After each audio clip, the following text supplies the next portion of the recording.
I'm okay. I'm fine. 괜찮아. 괜찮아. 땡땡땡땡땡.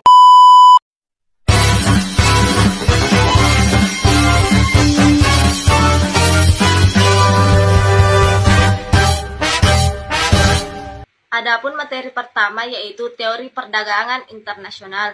Teori perdagangan internasional adalah serangkaian konsep ekonomi yang digunakan untuk menjelaskan pola dan motivasi di balik perdagangan antar negara-negara. Adapun beberapa teori perdagangan internasional, yang pertama yaitu teori keunggulan mutlak. Teori ini dikemukakan oleh Adam Smith. Menurut teori ini, negara harus berfokus pada produksi barang atau jasa yang mereka bisa hasilkan dengan biaya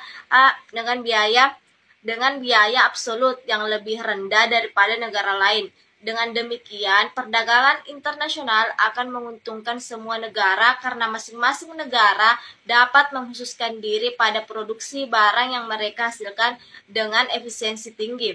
Adapun yang kedua yaitu teori keunggulan kooperatif. Teori ini dikembangkan oleh David Ricardo. Teori ini menyatakan bahwa negara cenderung mengkhususkan diri dalam produksi barang atau jasa yang mereka hasilkan dengan biaya yang relatif lebih rendah daripada negara lain. Adapun yang ketiga yaitu teori siklus hidup produk. Teori ini mengemukakan bahwa produk cenderung mengalami siklus hidup yang melibatkan tahap produksi, domestik, ekspor, dan akhirnya impor ketika negara lain mulai memproduksinya secara lebih efisien. Adapun yang keempat yaitu teori pendukung faktor. Teori ini berfokus pada pembedaan sumber daya dan faktor produksi antara negara-negara. Menurut teori ini, negara akan mengkhususkan diri pada produksi yang memanfaatkan faktor produksi yang relatif melimpah di negara tersebut. Kemudian yang kelima yaitu teori pertukaran modal. Teori ini menyoroti pentingnya aliran modal internasional dalam menjelaskan pola perdagangan. Teori ini menyatakan bahwa negara akan mengekspor barang yang memanfaatkan modal yang melimpah dan mengimpor produk yang membutuhkan modal yang kurang tersedia di negara tersebut. Adapun yang keenam yaitu teori perdagangan intra-industri. Teori ini menjelaskan perdagangan antara negara yang melibatkan pertukaran produk-produk yang sejenisnya. Baik, adapun materi yang kedua adalah pengaruh perdagangan internasional pada ekonomi.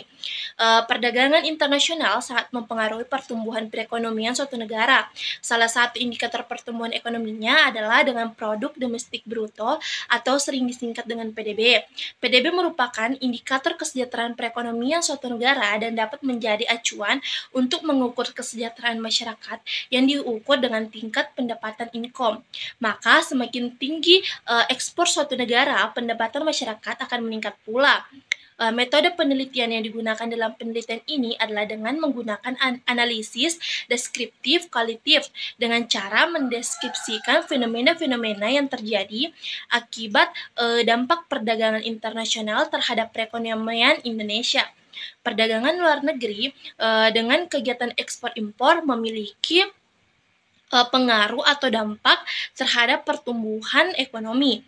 Hal ini juga sejalan dengan teori perdagangan internasional yang dikemukakan oleh Hecker Ohlin yang menyebutkan bahwa net ekspor atau impor neto merupakan salah satu faktor terpenting dari gross national product atau sering disingkat dengan GNP, sehingga dengan berubahnya nilai net ekspor maka akan memberikan pengaruh terhadap perubahan dari pendapatan nasional. Selanjutnya, adapun dampak positif dari perdagangan internasional. Yang pertama adalah memenuhi kebutuhan negara. Negara dapat memenuhi kebutuhannya sehingga negara memiliki kebutuhan yang berbeda dan tidak sama dengan negara lain memiliki produk atau teknologi yang sama. Dengan berpartisipasi dalam perdagangan internasional, suatu negara dapat memperoleh akses kepada produk dan teknologi yang mungkin tidak mereka miliki. Hal ini mendorong pertumbuhan ekonomi negara dan menciptakan peluang kerja. Peluang kerja yang pada akhirnya akan mempengaruhi tingkat pengangguran. Adapun yang kedua ialah mempererat hubungan antar negara. Selanjutnya dampak positifnya ialah memperkuat hubungan antar negara dan memperluas jaringan kerjasama antar negara-negara yang terlibat. Tentunya tidak hanya menguntungkan dalam konteks perdagangan. Dampak positif ini juga menambah ke sektor-sektor lain yang pada akhirnya akan mendukung pertumbuhan ekonomi negara. Adapun yang ketiga adalah meningkatkan lapangan kerja. Dampak positif dari perdagangan internasional ini adalah dorongan terhadap peningkatan lapangan kerja. Ketika aktivitas ekonomi dan volume produk ekspor dalam perdagangan internasional berkembang, industri akan menjadi lebih aktif. Oleh karena itu, kebutuhan akan tenaga kerja tambahan muncul untuk mendukung produktivitas industri yang semakin tinggi. Selanjutnya yang keempat adalah meningkatkan kualitas produk dan jasa. Dampak positif dari perdagangan internasional lainnya adalah dapat mendorong peningkatan kualitas produk dan jasa. Situasi ini terjadi akibat persaingan yang sengit dalam ranah ekonomi global, khususnya di perdagangan internasional. Dengan adanya peningkatan kualitas produk, maka jumlah barang yang diekspor juga akan naik karena memiliki daya tarif pasar internasional. Adapun yang kelima ialah mengurangi kemiskinan. Kemiskinan terutama di negara-negara berkembang. Hal ini terjadi karena adanya peluang kerja yang dapat membantu meningkatkan pendapatan masyarakat sehingga kemiskinan dapat berkurang.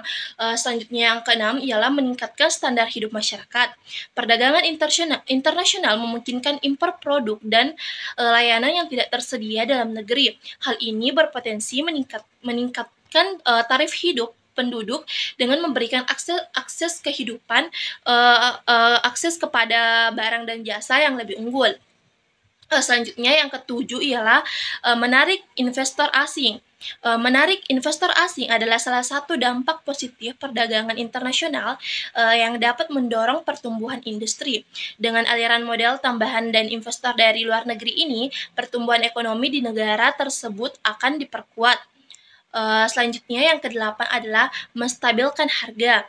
Kemampuan suatu negara untuk menstabilkan harga barang di pasar domestik adalah salah satu dampak positif dari perdagangan internasional. Yang kesembilan adalah terciptanya spesialisasi negara. Dampak positif perdagangan internasional selanjutnya adalah berkembangnya spesialisasi dalam produk negara. Hal ini artinya suatu negara akan fokus pada produksi unggulan yang menjadi andalan untuk diekspor ke luar negeri. Selanjutnya yang ke-10 ialah meningkatkan perekonomian. Dampak positif dari perdagangan internasional ini ialah dengan membuka pintu bagi produk dan jasa dari negara lain akan membuka peluang dalam mengembangkan pasar, meningkatkan produksi serta penjualan dalam negeri. Dan adapun materi kedua yaitu perdagangan internasional pada ekonomi makro, melibatkan sejumlah aspek yang dapat membentuk dinamika ekonomi suatu negara secara keseluruhan. Yang pertama, pertumbuhan ekonomi. Perdagangan internasional dapat menjadi motor pertumbuhan ekonomi dengan membuka peluang pasar baru dan meningkatkan produktivitas spesialisasi. Dan adapun yang kedua yaitu lapangan kerja. Peluang kerja dapat bertambah melalui ekspansi perdagangan terutama di sektor-sektor yang terlibat dalam kegiatan ekspor. Yang ketiga yaitu pendapatan nasional melalui ekspor dan impor. Perdagangan internasional dapat mempengaruhi pendapatan nasional di suatu negara. Dan yang keempat yaitu inflasi. Perubahan dalam perdagangan internasional dapat mempengaruhi tingkat inflasi melalui perubahan harga barang dan jasa yang diperdagangkan. Dan yang kelima yaitu defisit perdagangan. Negara yang mengalami defisit perdagangan mungkin mengalami beban utang luar negeri yang dapat mempengaruhi kestabilan ekonomi makro. Dan yang keenam yaitu nilai tukar. Fluktuasi nilai tukar mata uang dapat mempengaruhi daya saing ekspor dan impor di suatu negara. Dan yang ketujuh atau yang terakhir yaitu stabilitas keuangan krisis keuangan global dapat terjadi karena ketergantungan pada internasional. Dan adapun salah satu dampak sisi negatif dari pengaruh perdagangan internasional pada ekonomi makro adalah ketidakseimbangan perdagangan, di mana neraca perdagangan suatu negara bisa mengalami defisit jika impor lebih besar daripada ekspor. Hal ini dapat menyebabkan penurunan nilai tukar mata uang dan mengganggu stabilitas ekonomi.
Apa saja dampak kebijakan fiskal terhadap perekonomian terbuka?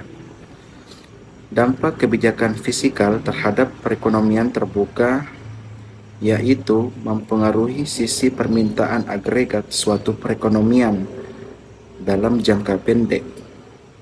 Selain itu, kebijakan ini dapat pula mempengaruhi sisi penawaran yang sifatnya berjangka lebih panjang melalui peningkatan kapasitas perekonomian. Sini saya akan menjelaskan apa itu neraca pembayaran. Neraca pembayaran adalah suatu catatan yang disusun secara sistematis tentang seluruh transaksi ekonomi yang meliputi perdagangan barang atau jasa, transfer keuangan dan moneter antara penduduk suatu negara dan penduduk luar negeri untuk suatu periode waktu tertentu. Menurut Batis dan menyatakan bahwa neraca pembayaran merupakan suatu catatan atas semua transaksi antara penduduk domestik dan warga negara asing untuk periode tertentu, biasanya 1 tahun. Pencatatan dilakukan dengan sistem double entry book, capping, yaitu dengan menggunakan debit dan kredit. Dengan total debit dan kredit yang telah diestimasi oleh suatu negara, maka akan dapat diketahui apakah sebuah negara berada dalam posisi surplus ataupun defisit. Neraca pembayaran dapat dibagi menjadi 2, yaitu neraca berjalan. Yang pertama, neraca berjalan. Neraca berjalan merupakan taksiran internasional terhadap pertukaran barang dan jasa sebuah negara. Saldo pertukaran tersebut merupakan perbedaan antara jumlah ekspor dan jumlah impor barang dan jasa. Saldo barang dan jasa juga termasuk jumlah bersih dari pembayaran bunga dan dividen yang dibayarkan oleh investor asing dari investasi asing. Demikian juga dengan transaksi yang dilakukan oleh turis asing dan transaksi-transaksi lainnya. Unsur dari current account juga termasuk unilateral transfer yang ada kaitannya dengan hadiah dari pemerintah dan donasi. Yang kedua yaitu neraca modal. Neraca ini mencatat semua transaksi internasional yang melibatkan bagaimana macam instrumen keuangan. Transaksi tersebut dapat terdiri dari investasi internasional, baik untuk jangka panjang dan jangka panjang seperti foreign direct investment dan pembelian surat berharga saham yang dibeli oleh investoring, aset keuangan dan liabilitas. Di sini saya akan menjelaskan tentang nilai tukar. Nilai tukar adalah jumlah nilai uang dan negara yang harus dibayar untuk memperoleh suatu mata uang asing. Nilai tukar terdiri dari nilai tukar nominal, 2 nilai tukar real. Nilai tukar yang lazim tersebut kurs mempunyai peran penting dalam rangka tercapainya stabilitas moneter dan dalam mendukung kegiatan ekonomi. Nilai tukar yang stabil diperlukan untuk menciptakan iklim yang koordinatif bagi meningkatkan kegiatan dunia usaha. Secara garis besar, sejak tahun 1970 Indonesia telah menerapkan 3 sistem nilai tukar, yaitu sistem nilai tukar tahap melalui tahap 1970 sampai tahun 1978. Sistem nilai tukar mengembangkan terkendali sejak tahun 1978 ada, dan sistem nilai tukar mengembangkan bebas Changar F System sejak tahun 1945. Faktor yang mempengaruhi nilai tukar mencapainya nilai tukar yang stabil dan konektif serta lanjak inflasi yang terkendali sangat diperlukan untuk menciptakan situasi yang kondusif bagi kegiatan ekonomi. Demotif perubahan nilai tukar memiliki efek luas dan memiliki konsekuensi terdapat harga, upah, suku bunga, tingkat produksi, dan kesempatan kerja serta perekonomian secara luas. Selanjutnya, pertumbuhan dan nilai tukar. Selanjutnya, penentuan dalam nilai tukar. Nilai tukar suatu mata uang didefinisikan sebagai harga relatif dari suatu mata uang. Terdapat mata uang lainnya. Pada dasarnya terdapat 3 jenis mata uang tukar. Terdapat 3 jenis mata uang. Pada sistem nilai tukar, tahap nilai tukar atau kas, suatu mata uang terdapat mata uang lain ditetapkan pada nilai tertentu. Misalnya nilai tukar rupiah terdapat mata uang dolar Amerika dipatok 8.000 per dolar. Pada nilai tukar ini, bank sentral akan siap untuk menjual atau membeli kebutuhan defisial untuk mempertahankan nilai tukar yang ditetapkan. Apabila nilai tukar tersebut tidak lagi dipertahankan, bank sentral dapat melakukan devaluasi ataupun revaluasi atau nilai-nilai tukar yang ditetapkan.